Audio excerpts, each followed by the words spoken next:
jika menghadap, beliau sallallahu alaihi wasallam menghadap dengan sekujur tubuhnya, dan jika membelakangi, beliau membelakangi dengan sekujur tubuhnya.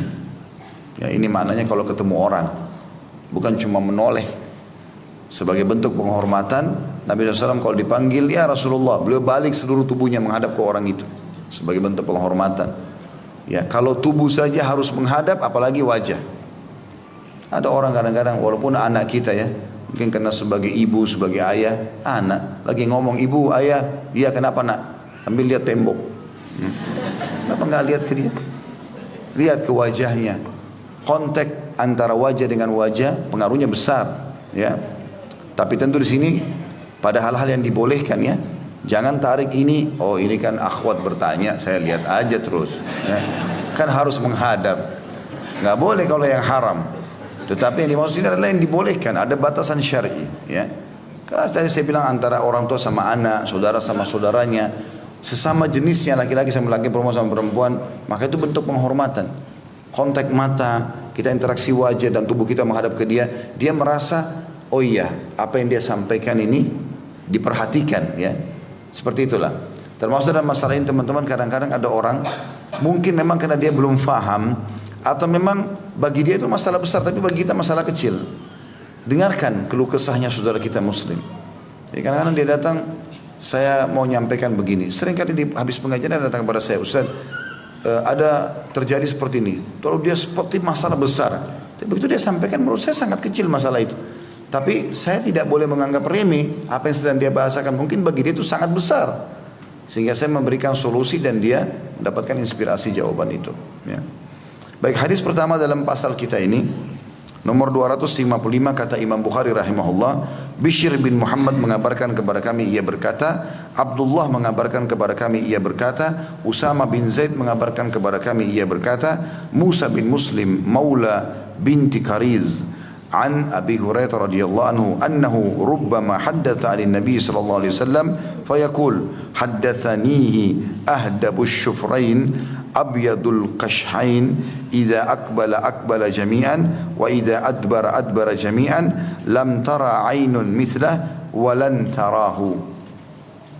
Dari Abu Hurairah radhiyallahu anhu bahwa terkadang jika ia meriwayatkan dari Nabi sallallahu alaihi wasallam, ia berkata, aku diberitahukan oleh orang yang buluh di dua matanya panjang, kedua pinggulnya putih. Jika menghadap, beliau menghadap sekujurnya. Jika berpaling, beliau berpaling dengan sekujur tubuhnya. Mata belum pernah melihat semacam itu dan tidak akan pernah. Di sini teman-teman sekalian, ada kandungan hadis dulu. Hadis di atas menunjukkan sebagian sifat dan watak Nabi SAW, yaitu jika menghadap sesuatu, maka beliau akan menghadapkan seluruh badannya ke benda tersebut, tidak sebagian badan saja. Hal itu beliau lakukan agar badan dan hati senantiasa selaras, sebab dengan memalingkan sebagian badan ke benda yang dilihat menunjukkan watak yang kepura-puraan dan pandir. Hadis ini kita bedah dulu teman-teman sekalian. Yang pertama kita bisa ambil dari hadis ini adalah adab seorang sahabat Abu Hurairah radhiyallahu anhu, dan beliau bernama Abdurrahman ibn Sakhar, ya. Mendapatkan julukan Abu Hurairah karena beliau pernah memelihara kucing. Hurairah atau Hurra itu adalah kucing. Abu Hurairah ini radhiyallahu anhu karena cintanya kepada Nabi sallallahu alaihi wasallam, maka kadang-kadang kalau beliau menyampaikan riwayat dari Nabi, beliau sambil menukil cirinya Nabi. Ya, jadi beliau di antara hadis ini disebutkan, aku telah diberitahukan oleh, jadi dia tidak mengatakan Rasulullah SAW, dia mengatakan, menyebutkan ciri yang dia ingin orang lain dengar. Karena memang kebetulan Abu Hurairah waktu itu menyampaikan hadis ini atau riwayat ini bukan kepada para sahabat, tetapi kepada tabi'in, orang-orang yang belum pernah lihat Nabi. Maka beliau mengatakan, aku diberitahukan oleh orang, maksudnya Nabi SAW, yang bulu di dua matanya panjang. Jadi salah satu ciri Nabi SAW adalah bulu mata beliau sangat lebat alaihissalatu wassalam.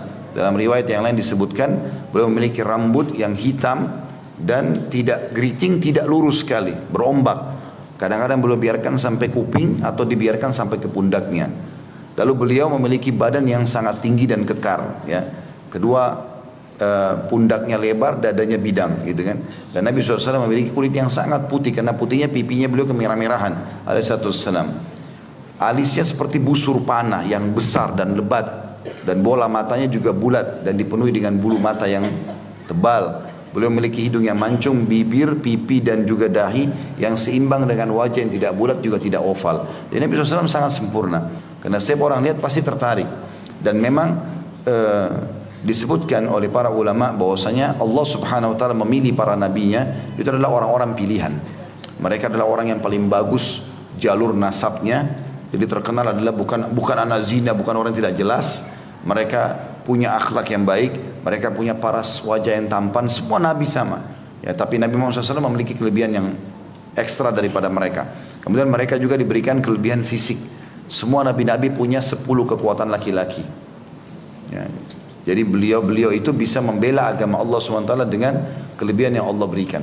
Sampai kata Ali radhiyallahu anhu di perang Uhud, pernah waktu kami lagi terdesak, bahkan beliau mengatakan di setiap peperangan kalau kami terdesak, kami berlindung di belakang Nabi SAW. Maka ada musuh orang Quraisy itu yang mengatakan kita serang saja Muhammad depan mata sudah akan habis, mau dihabisi, mau dibantai, sahabat pada terluka semuanya. Maka Nabi SAW berkata kepada Ali, berikan aku lembingmu hai Ali, tombak kecil. Maka kata Ali bin Abi Thalib, Nabi SAW pun mundur ke belakang lalu melempar ke arah pasukan Quraisy. Yang saking kuatnya lemparan itu membuat kami semua terpental. Jadi saking kuatnya Ali SAW dari sisi fisiknya. Maka dilemparlah tombak tersebut dan subhanallah terarah kepada seorang pemimpin Quraisy yang pernah mengancam akan membunuh Nabi di Mekah. Dia mengatakan, hai Muhammad, kau lihat kudaku ini, aku akan bunuh kau dengan kudaku ini. Maka kata Nabi SAW, aku insya Allah yang membunuhmu. Ya. Jadi itu masih di Mekah ceritanya. Ternyata orang itu ikut di perang Uhud, gitu kan? Dan orang ini dari kepala sampai kaki semuanya besi, tertutup semua, cuma matanya yang kelihatan, supaya dia terlindung dari serangan panah, pedang, segala macam. Yang ada celah itu cuma di lehernya, itu bertemu antara tutup kepala dengan baju besi dari bawah. Itu ada celahnya sedikit di situ. Subhanallah, tombak Nabi yang Nabi lempar kena itu, sobek sedikit, gitu kan? Jatuh dari kudanya dia. Lalu dia teriak-teriak, Muhammad telah membunuhku, gitu. Maka teman-temannya datang lihat, luka kecil. Oh ini kenapa? Dia bilang kalau Muhammad ludahi saya sekarang saya mati. Ya, karena takutnya dia dengan Nabi, gitu. Tapi ternyata betul setelah dia pulang ke Mekah, dia sakit karena luka itu, lalu meninggal karena itu. Lalu kata Nabi SAW, sungguh Allah sangat murka dengan orang yang dibunuh oleh nabinya. Jadi nabi-nabi itu jarang bunuh, bahkan bisa dikatakan tidak bunuh orang. Tapi kalau sampai beliau ini penyebab matinya seseorang, berarti orang itu sangat dimurkai sama Allah. Jadi kan, seperti itulah. Jadi Nabi SAW memang punya kelebihan fisik dan perlu kita gambarkan tadi seperti itu. Karena ada hadis Nabi SAW, siapa yang melihat aku dalam tidurnya, mimpinya, berarti dia telah melihat aku. Karena syaitan tidak akan menjelma menjadi aku. Kan?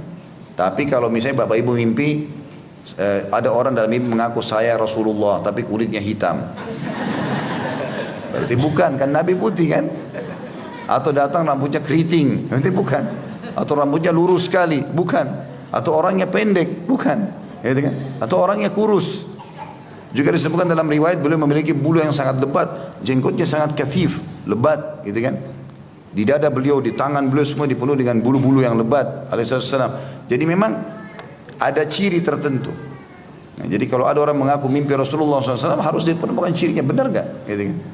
Kalau ciri itu benar maka itu adalah Nabi SAW, karena tidak akan pernah diganti oleh syaitan.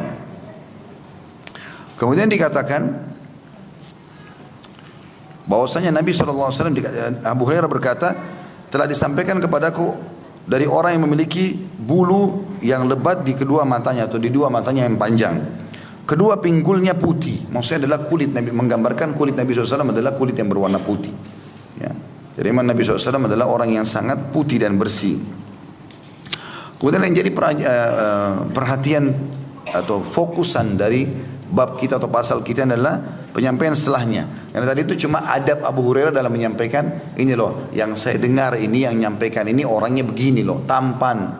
Jadi ingin memuji Nabi SAW. Jadi boleh seseorang kalau menyampaikan Rasulullah SAW manusia yang terbaik, orang yang tertampan, orang yang memiliki rambut yang lebat, ya telah menyampaikan kepada kita. Jadi memuji-muji Nabi alaihi salatu wassalam. Kemudian disebutkanlah ciri beliau, jika menghadap, beliau menghadap sekujurnya. Ini tadi yang kita jelaskan di awal, menjelaskan pasal atau judul pasal. Jadi Nabi SAW tidak pernah balik sebagian saja tubuhnya, ya. Baik itu menghadap manusia atau menghadap kepada sebuah benda. Karena makna sesuatu bisa hidup atau mati, ya. Jadi termasuk misalnya kita mau buka pintu, ya. Menghadap seluruh tubuh kita ke arah pintu itu lebih baik daripada sebagian saja. Atau kita mau mengambil sebuah benda, lihat, arahkan tubuh kita ke benda itu lalu selesaikan dulu hajat kita. Ada orang enggak kadang-kadang, ya, mungkin jatuh sebuah benda, dia sambil duduk di sebuah tempat yang jauh berusaha, padahal dia bisa turun sebentar, gitu kan? Sehingga akhirnya tidak maksimal dalam menyelesaikan pekerjaannya. Atau mungkin dia mau meraba sesuatu, mau ngambil, karena tidak lihat, akhirnya kesentuh dengan benda tajam, lukalah tangannya misalnya. Kemudian dikatakan, kata beliau, jika berpaling, beliau pun berpaling dengan sekujur tubuhnya. Kalau sudah selesai semuanya, maka beliau berpaling dengan seluruh tubuh. Jadi tidak sambil jalan sambil noleh, akhirnya tabrak, ya, yang di depannya. Jadi Nabi SAW kalau sudah selesai jalan, masih ada hajatnya, kembali lagi, seluruh tubuhnya kembali. Maka di sini Abu Hurairah kembali memuji Nabi SAW. Beliau mengatakan semua tadi fisik itu dan sikap dan sifat yang baik itu, maka belum pernah mata melihat semacam itu. Abu Hurairah seakan-akan menggambarkan, saya selama hidup belum pernah saya lihat ada orang sesempurna Nabi dari sisi ketampanannya, belum pernah juga saya lihat ada orang seperti itu adab dan tata keramanya. Kalau menghadap orang, menghadap semuanya, dihormati. Kalau dia berpaling semuanya, gitu kan. Dan kata Abu Hurairah memastikan, dan tidak akan pernah mata bisa melihat seperti itu lagi. Artinya kalian-kalian yang dengar saya ini, kata Abu Hurairah, yang belum pernah lihat Nabi, kalian tidak akan pernah bisa melihat lagi setelah beliau ada orang seperti itu. Karena kalian belum pernah lihat, maka tidak bisa dibandingkan. Tapi saya sebagai sahabatnya sudah memastikan, tidak akan pernah ada orang seperti beliau lagi. Dan itu benar.